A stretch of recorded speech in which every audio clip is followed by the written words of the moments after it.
কীর্তন হচ্ছিল, নাম কীর্তনের মাধ্যমে কালকে আমাদেরকে পুলিশ প্রশাসন আসলো, আসে বলছে যে এরকম এরকম ঘটনা, মাইক বন্ধ করতে হবে।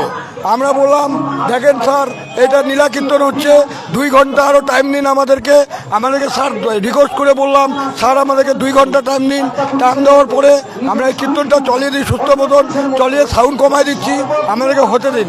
ওরা বললো, পুলিশ প্রশাসন বললো যে এটা আমাদের চাপ আসছে, এখান থেকে নাকি কে করছে, চাপ আসছে, এটা বন্ধ করতে হবে, বন্ধ না করলে আমরা মাইক তুলে নিয়ে যাব, এরকম করে বললো। তারপরে বলছে আমরা মাইক তুলে নিয়ে যাব। তা আমরা আর কিছু বলতে পারলাম না। আমরা বললাম দেখেন স্যার, আমাদের কমিটিতে লোক নেই, এরকম ব্যাপার, আমাদের কমিটিতে এখন লোক নেই, কেউ নেই, তা আপনারা একটু টাইম দিন আমাদেরকে, 2 ঘন্টা কীর্তনটা হয়ে যাক। বলে কোনো কীর্তন হবে না, মাইক উঠাতে হবে, যদি তোমরা না মানো। অভিযোগ কীর্তন নিয়ে ওইটা বলেছিল, কোন বাড়ির থেকে অবজেকশন, হ্যাঁ সাউন্ডের সমস্যা, হ্যাঁ অবজেকশন ছিল। ওটা অবজেকশন করার পরে কমিটির কেউ ছিল না, কমিটির আমাদের এখানে কেউ ছিল না। তো এরা এসে এরকম রাত্রেবেলা এসে সব বন্ধ করে দিয়েছে, আমাদের নীলা কীর্তন বন্ধ করে দিয়েছে। এইটি এখন চলছে।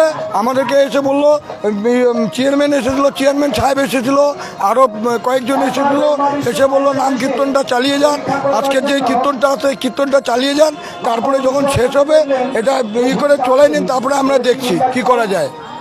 এটা কয়ে আমার বক্তব্য বিশেষ করলাম। আমার নাম হচ্ছে বাপি সরকার।